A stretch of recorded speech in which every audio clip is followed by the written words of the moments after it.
สวัสดีทุกท่านพบกับส่องภากรไอติมแสบเส้นเก่าเส้นเคยเด้อพี่น้องมื้อนี้สิมาในเมนูเฮ็ดก้อยหน่อไม้เด้อพี่น้องเป็นอาหารยามเช้าพี่น้องเฮ็ดก้อยหน่อไม้เป็นอาหารบ้านนาเฮ็ดง่ายๆเนาะพี่น้องเนาะง่ายๆแต่สำคัญแซ่บนี่ก่อนอื่นก็แม่บ้านเพิ่นก็เอาหน่อที่ต้มจืดแล้วเนาะมาหั่นหรือว่ามาซอยเป็นชิ้นน้อยๆเนาะเพื่อจะทำการเฮ็ดก้อยหน่อไม้นั่นเองพี่น้องมีส่วนประกอบอยู่มีหัวหอยมีหมากดินฟ้าหรือว่าหมากดินไหม้แล้วก็มีต้มหูควายเด้อพี่น้องเด้อต้มเปื่อยนี่หมากดินฟ้าพี่น้องนี่หูควายเนาะที่ต้มเปื่อยได้เด้อพี่น้องเด้อนี่และหลังจากนั้นก็สิมาหั่นแล้วก็มาก้อยใส่กับหน่อไม้เด้อพี่น้องนี่แม่บ้านเพิ่นก็หั่นหมากดินใหม่ก่อนเด้อพี่น้องเด้อหมากดินใหม่หรือว่าหมากดินฟ้าพี่น้องนี่มาแซ่บๆนำกันเด้อพี่น้องมื้อนี้เป็นอาหารบ้านนาที่เฮ็ดง่ายๆแต่แซ่บเด้อพี่น้องรับรับรองว่าแซ่บพี่น้องนี่หั่นเป็นที่เรียบร้อยเนาะแล้วก็สิมาหั่นส่วนหูควายพี่น้องนี่ที่ต้มเปื่อยแล้วมาหั่นเนาะหั่นเป็นชิ้นน้อยๆตามต้องการพี่น้องบ่มีหยังยากเด้อพี่น้องเด้อหั่นตามต้องการของไผลาวมักตอนใหญ่ก็หั่นใหญ่ๆมักน้อยๆก็หั่นน้อยเด้อพี่น้องเด้อเอาตามความมักเนาะพี่น้องเนาะบ่มีสูตรตายตัวเด้อพี่น้องเด้อนี่มาเบิ่งว่าหน้าตาออกมาสิเป็นตารับประทานได้อยู่บ่พี่น้องมาเบิ่งนำกันเด้อหรือว่าแต่ละท้องถิ่นแต่ละภาคมีสูตรเด็ดสูตรดีก็เอามาแชร์แบ่งปันเพื่อได้เอามาเป็นบทเรียนนำกันเด้อทุกท่านเด้อนี่เพื่อเอามาเฮ็ดกินเนาะเพื่อเอาหลายๆสูตรแต่ละภาคมารวมกันเนาะนี่พี่น้องแล้วนี่แล้วมีหัวหอยมีหมากลิ้นฟ้ามีอ่าตุ่มหูควายเนาะที่เปื่อยๆแล้วก็มาซอยใส่เนาะแล้วก็มีหัวหอยมีหน่อไม้หลังจากนั้นแม่บ้านก็สิมาหั่นพวกหัวหอมพี่น้องหัวหอมเพื่อจะมาเฮ็ดในการปรุง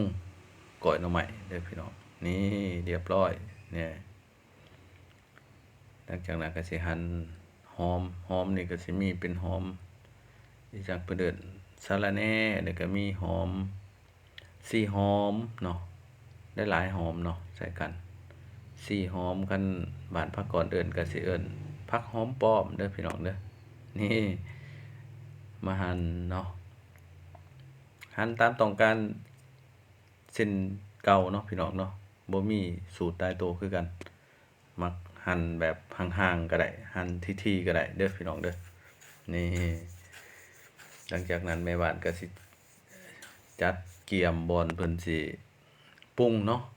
เอาเครื่องปรุงมาไว้เดี๋ยวก็สิทำการปรุงเด้อพี่น้องนี่โอ้แม่บ้านเพิ่นเปลี่ยนกะละมังอีกพี่น้องอาจจะย้อนว่ากะละมังน้อยโพดเนาะบ่สะดวกในการโคเลเนาะเพิ่นก็เลยเปลี่ยนให้มันใหญ่ขึ้นนี่เรียบร้อยเนาะมีท่าการปรุงเนาะนี่ก่อนปรุงนี่เพิ่นก็สิโคเลให้ส่วนประกอบต่างๆเนี่ยเข้ากันก่อนเด้อพี่น้องเด้อนี่เพิ่นสิโคเลให้ส่วนหัวหอยมีต้มหูควายตัวเปื่อยๆเนาะแล้วก็หน่อไม้ให้มันเข้ากันเนาะนี่ถือว่าโคเลแล้วเนาะก็สิบีบมะนาวลงไปมะนาวก็ใส่พอประมาณเด้อพี่น้องเด้อใส่ส้มหลายก็บ่แซ่บเลยนี่เพราะว่าก้อยหน่อไม้ก็เฮ็ดให้มันสมน้อยๆหนึ่งพอดีแซ่บๆพี่น้องนี่ หรือว่าศัพท์ตลาดเพิ่นเอิ้นส้มอ้อยม่อยว่าซั่นส้มน้อยหนึ่งเด้อพี่น้องเด้อนี่สิ่งที่ขาดบ่ได้ก็แม่นน้ำปลาแดกเด้อทุกๆท่านเด้อน้ำปลาแดกนี่ก็เป็นน้ำปลาแดกที่เพิ่นปรุงเพิ่นต้มสุกแล้วเด้อพี่น้องนี่เพิ่นก็สิใส่ส่วนหนึ่งก่อนเนาะย้านมันเข้มโพดพี่น้องนี่อันนี้แม่นข้าวใหม่หรือว่าข้าวขัวเด้อพี่น้องเด้อนี่แม่บ้านเพิ่นก็เทลงเรียบร้อยเนาะนี่หลังจากนั้นก็เอาบักเผ็ดผงมาใส่เนาะบักเผ็ดผงนี่ก็มักเผ็ดหลายก็ใส่หลายเด้อทุกๆท่านอันนี้ก็บ่มีสูตรตายตัวเนาะมักเผ็ดก็ใส่หลายเนาะใส่ผงนัวลงไปผงนัวนี่ก็มักนัวหลายก็ใส่หลายคือกันเด้อพี่น้องบ่มีสูตรตายตัวเอาตามแต่ละทานมักเนาะทุกคนมักแบบใดเนาะแบบโบราณเพิ่นว่าได้เนาะของกินขึ้นกับผู้มักเด้อพี่น้องนี่หลังจากนั้นก็โคเลให้เครื่องปรุงเนาะเข้ากันกับหน่อไม้แล้วก็หัวหอยแล้วก็หูกล้วยเนาะที่ต้มเปื่อยนะนี่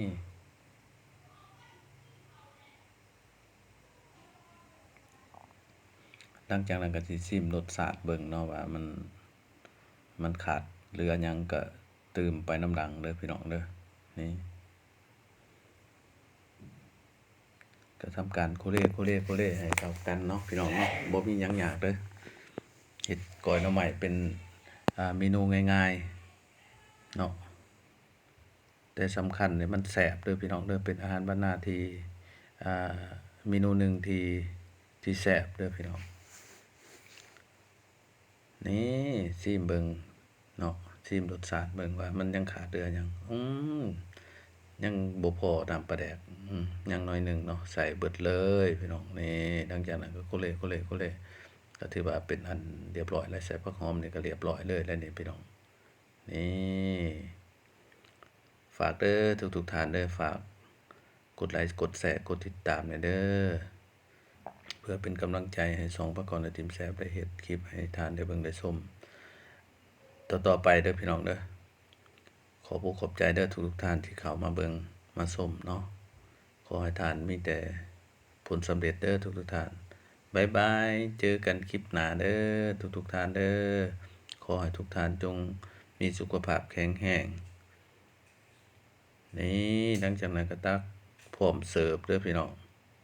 นี่หน้าตาก็สิประมาณนี้นี่สำเร็จเด้อพี่น้องบ๊ายบายเจอกันคลิปหน้า